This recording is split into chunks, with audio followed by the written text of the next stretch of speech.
जय हिंद साथियों, मैं अभिषेक शर्मा। जैसे कि आज आपका जो टॉपिक है यहाँ पर मूल अधिकार फंडामेंटल राइट्स का है, ठीक है। इसके पहले मैं आपको दो टॉपिक पढ़ा चुका हूँ। पहला भाग संख्या 1 को पढ़ाया था, दोबारा भाग संख्या 2 जो नागरिकता का प्रोविजन आपका देता है। आज मैं आपका वीडियो लेकर के आया हूँ भैया मूल अधिकार फंडामेंटल राइट्स का, जो आपका भाग संख्या 3 को एग्जिस्ट करता है और यहाँ पर आर्टिकल संख्या 12 से लेकर के 35 तक निहित किए गए हैं, ठीक है। तो पहला पॉइंट यही पूछ लेता है कि भाग संख्या 3 में किसका वर्णन किया गया है। तो मूल अधिकारों का वर्णन किया गया है। कितने अनुच्छेद का वर्णन है, कितने अनुच्छेदों को कवर करता है भैया? तो 12 से लेकर के 35 तक अनुच्छेदों को कवर करता है। आइए चलते हैं वीडियो में, ठीक है।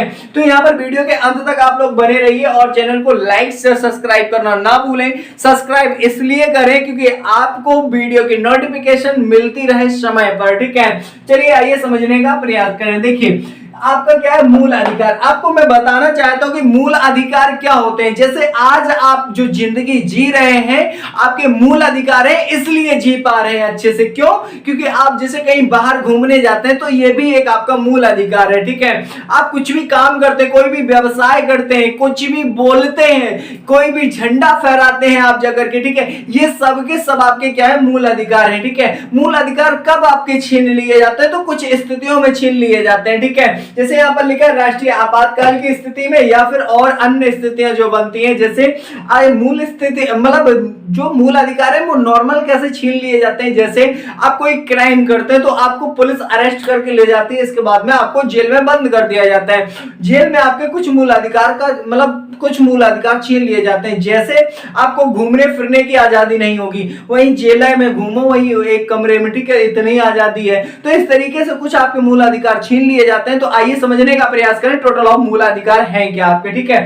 देखिए मूल अधिकार तो बहुत सारे हैं। देखिए यहाँ पर जो संवैधानिक रूपरेखा में जो मूल अधिकार है वो वर्तमान में 6 मूल अधिकार हैं। आइए समझने का थोड़ा प्रयास करें अब मूल अधिकारों को, ठीक है। देखिए मूल अधिकार यहाँ पर लिखा है मैग्ना कार्टा। तो मूल अधिकार को संविधान का मैग्ना कार्टा भी कहा जाता है। क्या कहा जाता है? मूल अधिकारों को संविधान का मैग्ना कार्टा भी कहा जाता है। ये मैग्ना कार्टा क्या है भैया? मैग्ना कार्टा एक ब्रिटेन का शहर होता है। किसका शहर होता है? यह एक ब्रिटेन का शहर होता है मैग्ना कार्टा, ठीक है।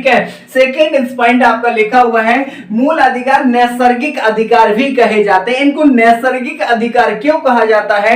क्योंकि ये प्राकृतिक अधिकार होते हैं जो आपको जीवन जीने के लिए मिले होते हैं, इसलिए इन्हें नैसर्गिक अधिकार भी कहा जाता है, ठीक है। अगले हम अगर पॉइंट की बात करें तो मूल अधिकार का जो एडप्टेशन है, जो एडॉप्ट किए गए हैं, वो अमेरिका से किया गया है, ठीक है। यानी कि मूल अधिकार क्वेश्चन पूछता है मूल अधिकार कहां से लिए गए हैं, तो आप तुरंत बताएंगे गुरुजी मूल अधिकार भैया आपके अमेरिका से लिए गए। कहां से लिए गए भाई? अमेरिका से लिए गए, ठीक है। देखिए अमेरिका से तो मूल अधिकार आपके लिए गए, लेकिन आप एक चीज को और ध्यान रखें कि अमेरिका से भी कहीं ज्यादा बेहतर आपके भारत में मूल अधिकार दिए गए हैं, ठीक है। तो कहीं ना कहीं आप अपना प्यारा भाई भारत है ना, तो यहां पर बहुत अच्छे ढंग से आपके भारतीय संविधान की रूपरेखा को समझाया गया है, सजाया गया है, ठीक है।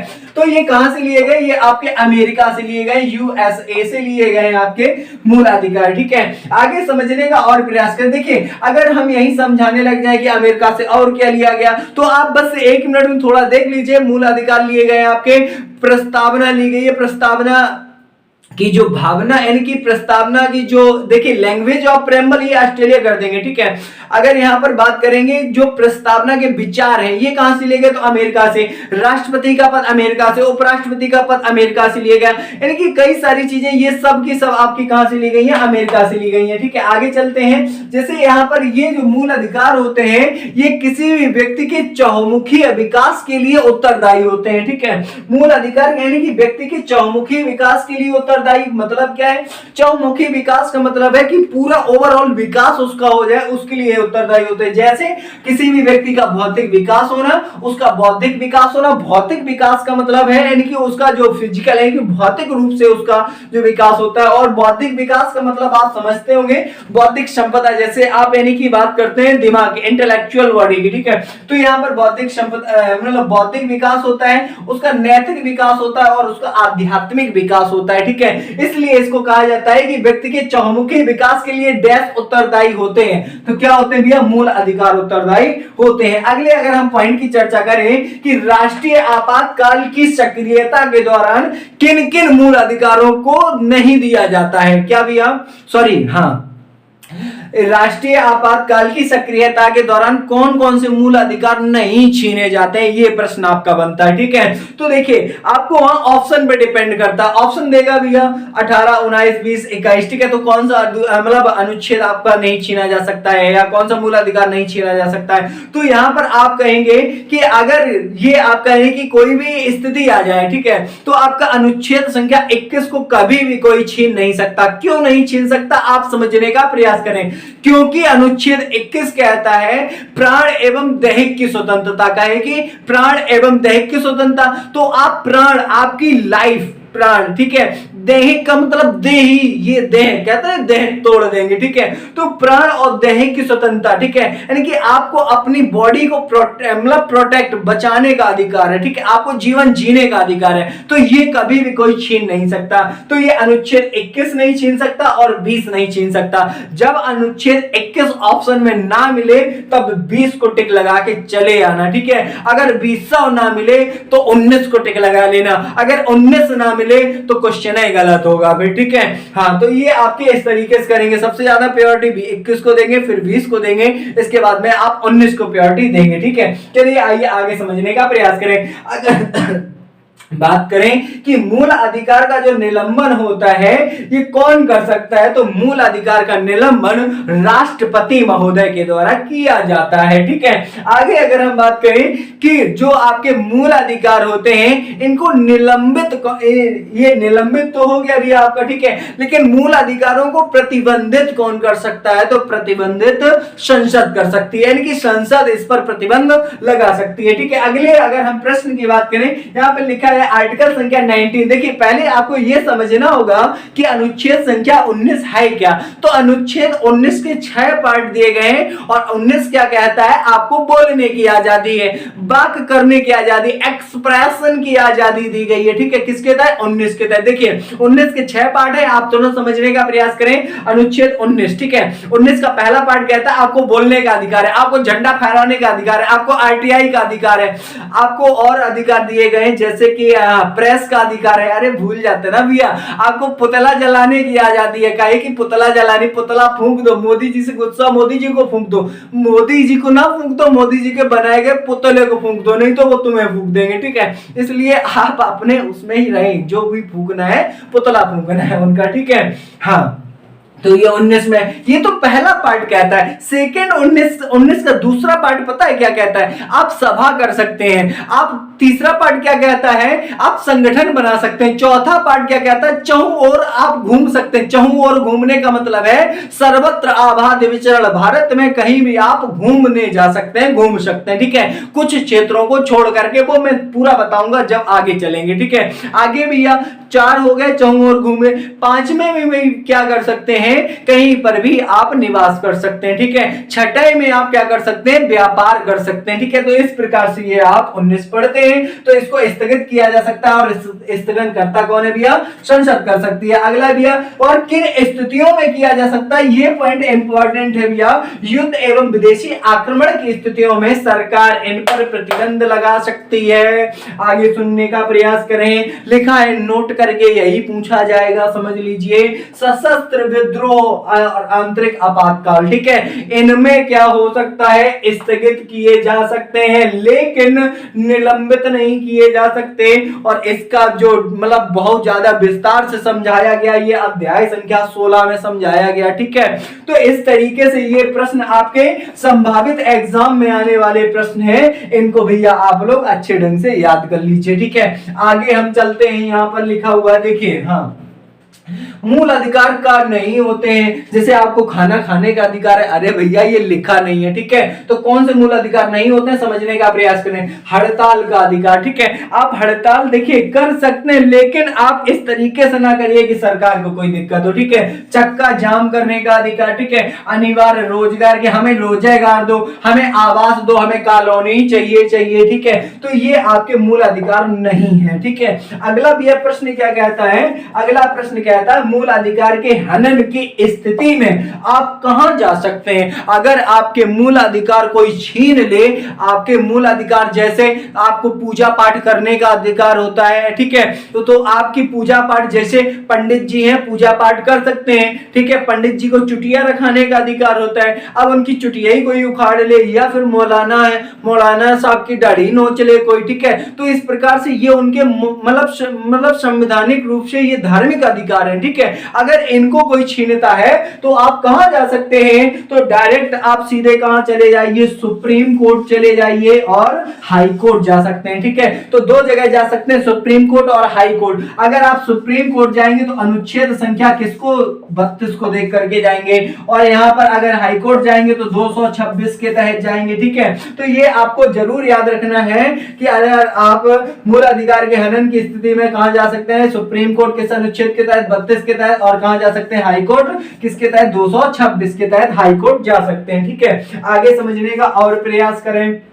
लिखा हुआ है कुछ ऐसे मूल अधिकार जो सिर्फ भारतीयों के पास है। अरे क्या बात है भैया, यानी कि कुछ ऐसे मूल अधिकार हैं जो सिर्फ और सिर्फ किसको दिए गए हैं, भारतीयों के लिए ही दिए गए हैं, अन्य विदेशी व्यक्ति उसे प्राप्त नहीं कर सकता किसी भी कंडीशन में। तो यहां पर देख लीजिए भैया, कौन संख्या अगर हम 15 की बात करें तो अनुच्छेद संख्या जो 15 है यह सिर्फ भारतीयों को ही दिया गया है। अनुच्छेद संख्या 16 सिर्फ भारतीयों के लिए है, अनुच्छेद संख्या 19 सिर्फ भारतीयों के लिए है, 29 भी है और यहाँ पर 30 भी है।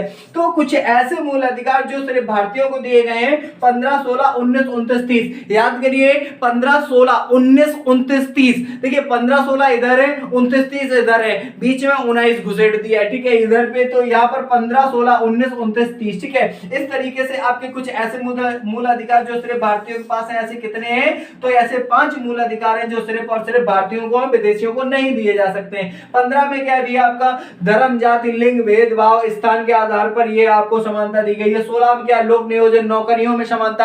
अब देखिए 15 में क्या भैया, क्या विदेशी की कोई जात धर्म होते नहीं होता ना भैया, इसलिए 15 नहीं दिया जाता। 16 नौकरियों में समानता। अब कोई पाकिस्तानी चला आए और कहने लगे कि भैया नौकरी दे दो हमें एयरफोर्स अपनी नेवी में, ठीक है, तो हमका नौकरी दे देंगे, नहीं देंगे, ठीक है, तो नौकरियां नहीं दी जा सकती विदेशियों को, ठीक है। और 19 क्या, बोलने की आजादी, तो नहीं बोलने दिया जाएगा, हम बोलेंगे वो होगा, ठीक है।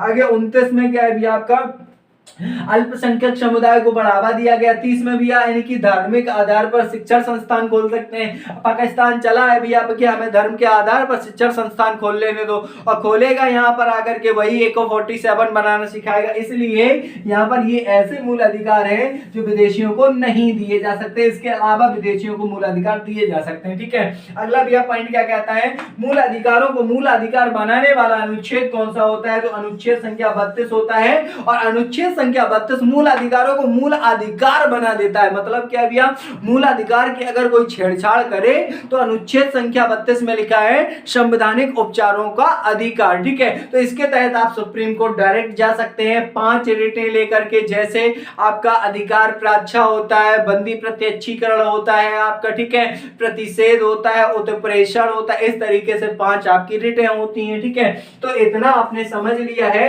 इसके बाद में अभी आप समझने वाले हैं कि अनुच्छेद 14 से लेकर के 18 तक की क्या कहानी है आपकी। तो आइए समझने का आगे प्रयास करें।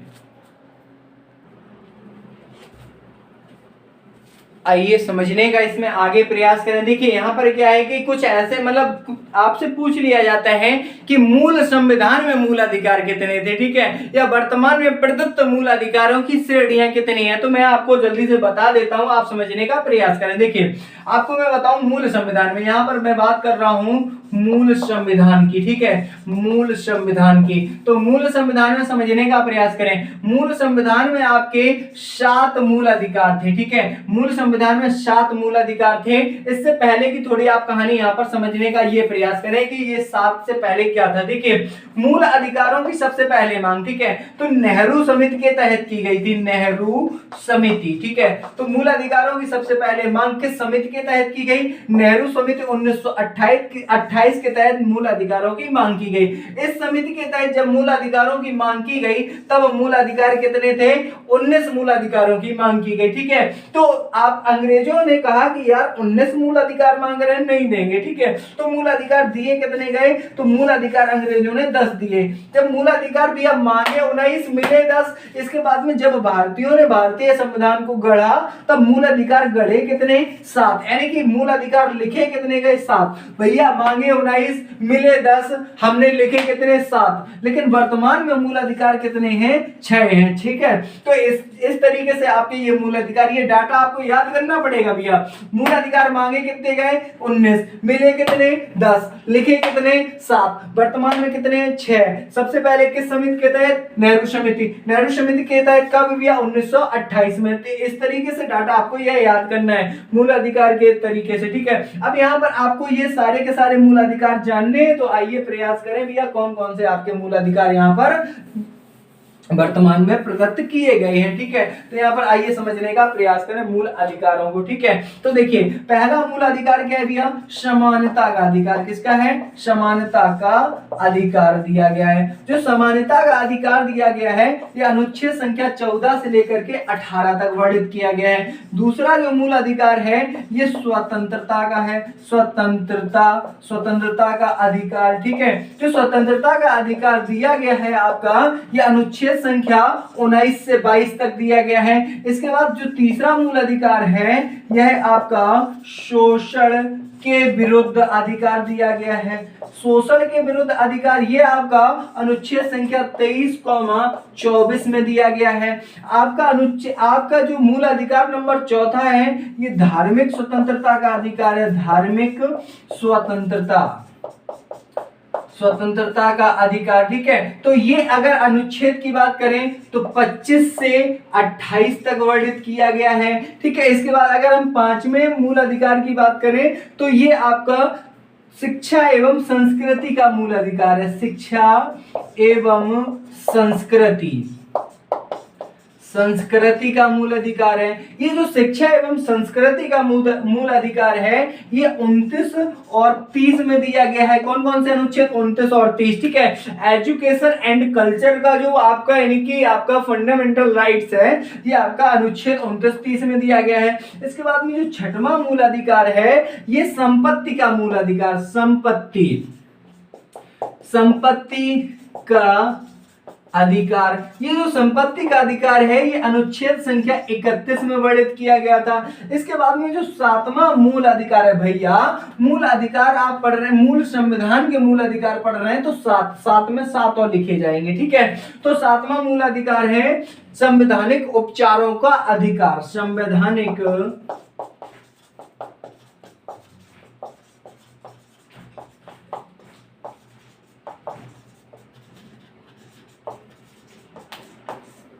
संवैधानिक उपचारों का अधिकार यहाँ पर दिया गया है। तो संवैधानिक उपचारों का अधिकार अनुच्छेद संख्या 32 में दिया गया है। ठीक है, तो ये अनुच्छेद संख्या 32 में दिया गया है। चलिए, आपने 7 मूल अधिकार पढ़े, तो मूल संविधान में मूल अधिकार कितने हैं? 7 हैं। वर्तमान में प्रदत्त मूल अधिकार कितने हैं? 6 हैं, अभी बताया था। ठीक है, तो वर्तमान में प्रदत्त मूल अधिकार कितने? 6। अब भैया एक कोई कम हुआ होगा, तो हाँ भैया कम हुआ है। कौन सा कम हुआ है? तो आपका 6वां नंबर का मूल अधिकार कम हुआ है।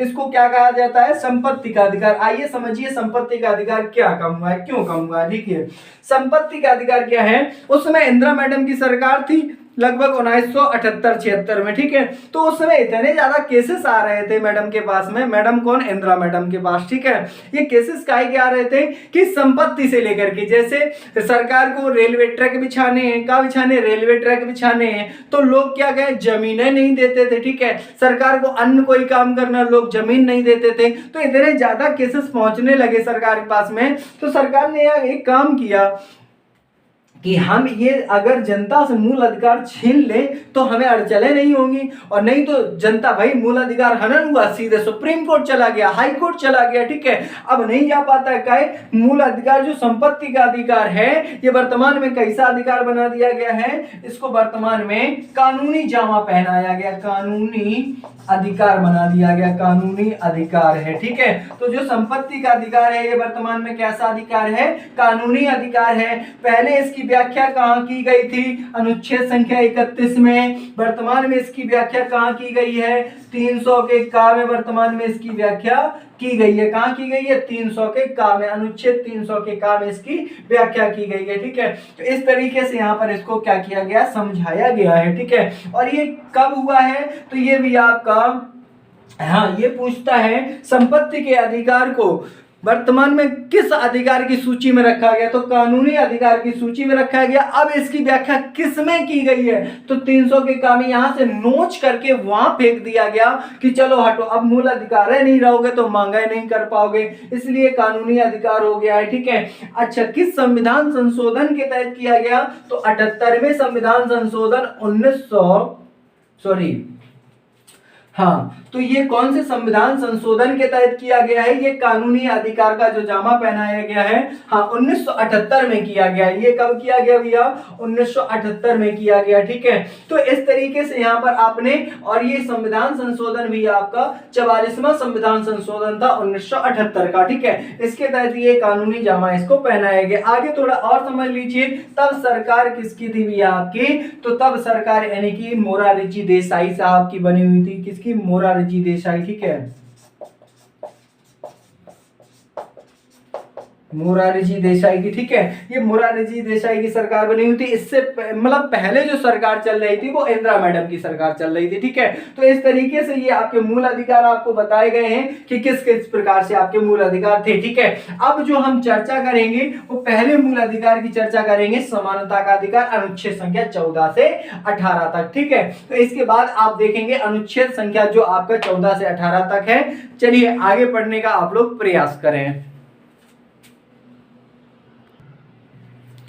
चलिए दोस्तों, आगे यानी कि जो मूल अधिकार आप पढ़ रहे थे भाग संख्या 3 में 12 से 35 तक। ठीक है, जिसमें से पहला मैं पार्ट निकल के आया हूं भैया, जो मतलब लिखा हुआ है आपका समानता का अधिकार, यानी कि इक्वलिटी, पूरा समानता का अधिकार, अनुच्छेद संख्या 14 से 18 तक। ठीक है, तो देखिए अनुच्छेद संख्या 14 से 18 तक आप एक ही लाइन में पूरे अनुच्छेद कवर करेंगे, अनुच्छेद 14 से 18 तक। ठीक है, दैट्स ऑल, यानी कि पूरे एक ही लाइन में आप कंप्लीट करेंगे। ठीक है, तो इससे पहले देखिए आपको पढ़ना पड़ेगा अनुच्छेद 12 और 13। क्यों? क्योंकि अनुच्छेद 12 से 35 तक है और मैंने यहां पर लिखा है समानता का अधिकार 14 से 18, तो आपको कौन सा पढ़ना पड़ेगा? 12 और 13। तो आइए समझने का प्रयास करें अनुच्छेद संख्या 12 और 13। देखिए 12 अनुच्छेद क्या कहता है? यह राज्य शब्द को परिभाषित करता है। किसको? यह राज्य शब्द को परिभाषित करता है, और राज्य शब्द में परिभाषित क्या करता है कि कोई भी संस्था, जैसे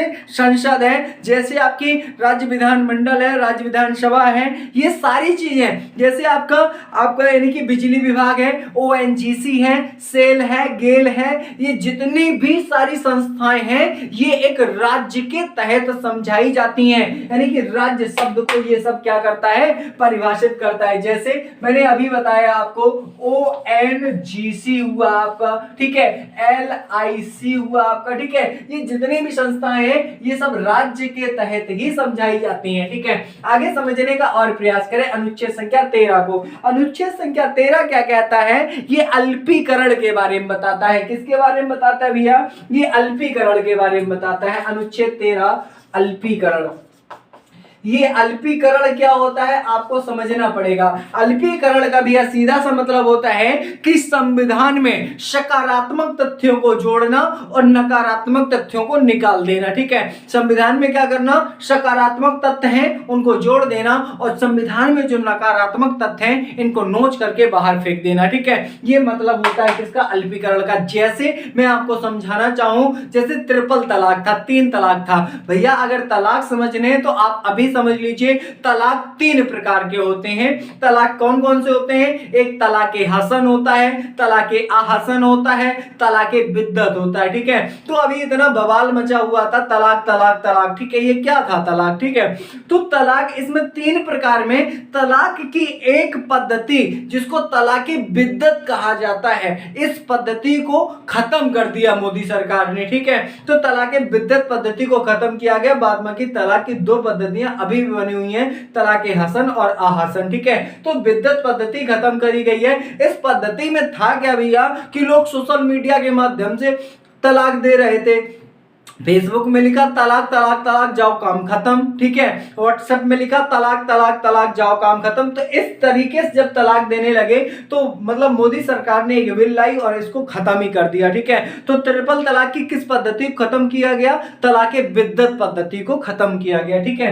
आइए समझने का प्रयास करें। और ठीक है, एक और कानून था जो लगभग दक्षिण भारत के राज्य में चलता था, केरल राज्य में, जिसका नाम था मूला कर्म कानून। ये मूला कर्म कानून इतना घिनौना कानून था कि इसको हटाना ही चाहिए था, ठीक है। ये कानून कैसा था?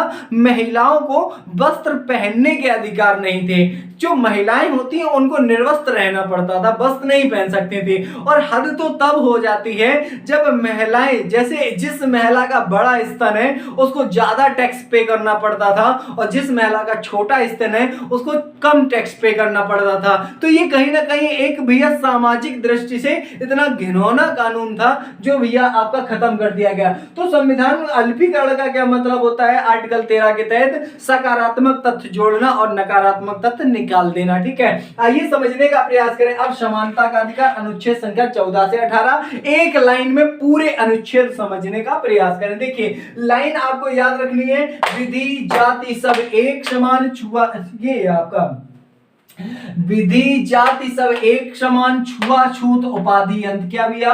विधि जाति सब एक समान, छुआछूत उपाधि अंत, ठीक है। याद करिए मेरे साथ, विधि जाति सब एक समान, छुआछूत उपाधि अंत। बस अनुच्छेद 14 से 18 आपके खत्म हो चुके हैं, ठीक है। आइए समझने का थोड़ा प्रयास कर ले, बस इसके बाद में आपकी छुट्टी करते हैं, ठीक है। तो देखिए विधि, विधि बोले तो आपका क्या होता है? कानून। और कानून की समानता अनुच्छेद कौन कहता है?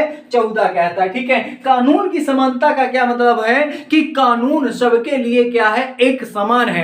कानून चाहे भैया नरेंद्र मोदी जी बने रहे और चाहे कोई अन्य पर्सन जो मतलब नॉर्मल पर्सन हो, तो सबके लिए कानून समान। अगर आप कोई अपराध करेंगे तो आपको भी उतनी सजा, अगर कोई मतलब बड़ा आदमी कोई भी पर्सन अपराध करे तो उसको भी उतनी सजा। यानी कि सबके लिए कानून क्या है? एक समान है। और यह अनुच्छेद संख्या कौन सा कहता है? अनुच्छेद 14 कहता है, ठीक है। आगे समझने का प्रयास करें तो ये कानून की समानता हो गई अनुच्छेद 14 में। फिर लिखा है जाति की समानता, और जो जाति की समानता है ये अनुच्छेद संख्या 15 में, कि सभी जातियां, सभी धर्म, सब ये सब एक समान है, कोई बड़ा नहीं कोई छोटा नहीं है, ठीक है। तो इस प्रकार से यहाँ पर 15 अनुच्छेद है। देखिए समझने का प्रयास करें। किसी नागरिक के प्रति केवल जाति, धर्म, मूल वंश, लिंग, जन्म स्थान को लेकर के विभेद नहीं करेगा, ठीक है। यानी कि कोई भी व्यक्ति किसी जाति, धर्म, लिंग, स्थान के नाम पर विभेद नहीं करेगा, ठीक है।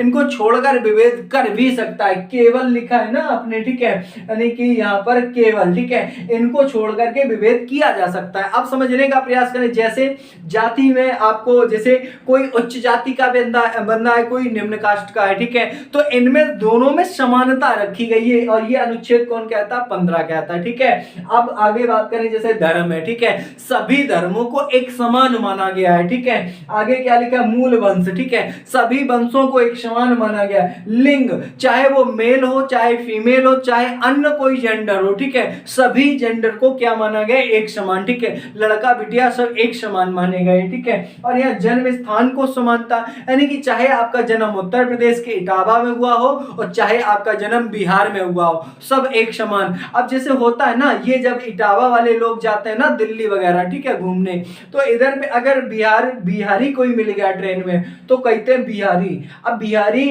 अगर उसने कह दिया इटावा से है तो बहुत दिक्कत हो जाती है बिहारी को, ठीक है। तो इसलिए भैया क्या है कि सब इसमें समानता मानी गई है, ठीक है। तो कोई मतलब सब एक समान है, पूरे भारत के लोग सब एक समान है। अभी जैसे मैंने बोला बिहारी, तो आपके मन में आया होगा चावल खाता होगा, ठीक है, ऐसा नहीं आना चाहिए। बिहारी अब यूपीएससी क्रैक करते हैं, सब आईएएस बनते हैं, आईपीएस बनते हैं, ठीक है।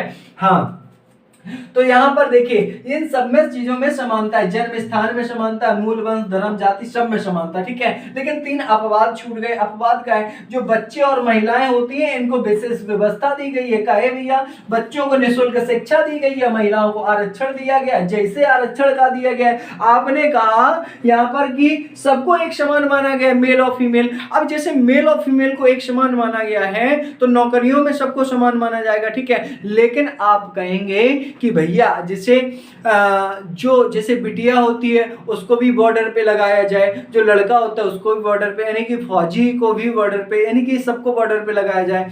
अब बिटिया को कहे वरीयता दी जाती है, तो ये चीज यही लिख दी गई है कि महिलाओं को क्या दिया जाएगा, विशेष आरक्षण दे दिया जाएगा। ठीक है, आगे समझने का प्रयास करें। ओबीसी, एससी, एसटी इनको शैक्षणिक छूट मिलेगी और इनको 10% की और अलग से छूट दी जाएगी। ठीक है, आगे क्या लिखा है भैया, एक समान। और एक समान का मतलब है लोक नियोजन की नौकरियों में सबको एक समान अवसर मिलेंगे। ठीक है, यानी कि जब कोई वैकेंसी निकलेगी तो सबको एक समान अवसर दिए जाएंगे कि आप फॉर्म भर लो। ठीक है, तो इस प्रकार से ये अनुच्छेद कहता है, कौन सा, 16 कहता है। देखिए 14 कानून में समानता, 15 जाति धर्म लिंग भेदभाव में समानता, 16 नौकरियों में समानता, 17 यहाँ पर अनुच्छेद आपको देखने को मिलेगा। कौन सा अनुच्छेद देखने को मिलेगा भैया, यहाँ पर छुआछूत लिखा है और छुआछूत का मतलब है यहाँ पर अनुच्छेद संख्या भैया 17। कौन सा, अनुच्छेद संख्या 17। ये छुआछूत क्या है, अस्पष्टता होता है, छू लिया किसी को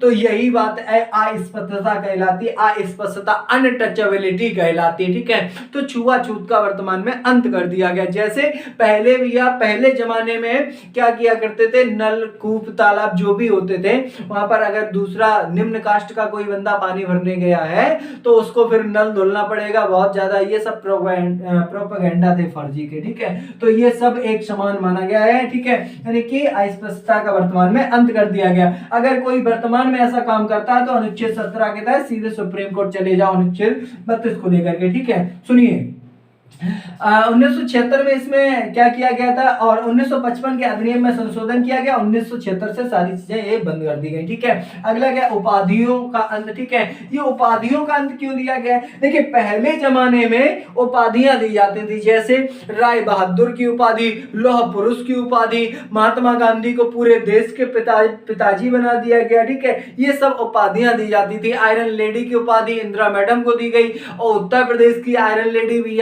श्री बहन कुमारी मायावती को दी। इस तरीके से ये उपाधियां दी जाती थी। ठीक है, आप लोगों को थोड़ा लग रहा होगा कि श्री बहन कुमारी मायावती, ठीक है, हाँ, इनको भी मतलब आयरन लेडी उत्तर प्रदेश की कहा जाता था। ठीक है, तो देखिए दो क्षेत्रों को छोड़ दिया गया, पहला शिक्षा यानी कि एजुकेशन को छोड़ दिया गया और फिर सैन्य को छोड़ दिया गया। शिक्षा और सैन्य को छोड़ करके बाद बाकी सारी उपाधियां बंद कर दी गई। ठीक है, अब देखिए 1966 में भारत सरकार ने और उससे पहले 1954 में, कब भैया, 1954 में। ठीक है, भारत सरकार ने एक काम किया, यार सब उपाधियां तो हम बंद कर दे रहे हैं, तो कहीं ना कहीं अब जैसे कुछ लोग हैं अच्छा अच्छा काम करेंगे तो उनको क्या देंगे, तो उनको पुरस्कार देंगे। क्या देंगे भैया, उनको पुरस्कार देंगे। तो भैया 1954 में कुछ पुरस्कारों की घोषणा करी गई, जैसे भारत रत्न पुरस्कार, ठीक है, या पद्म पुरस्कारों की घोषणा की गई। ठीक है, तो 1966 से ये पुरस्कार दिए जाने लगे। कब से, 1966 से। सुप्रीम कोर्ट ने कहा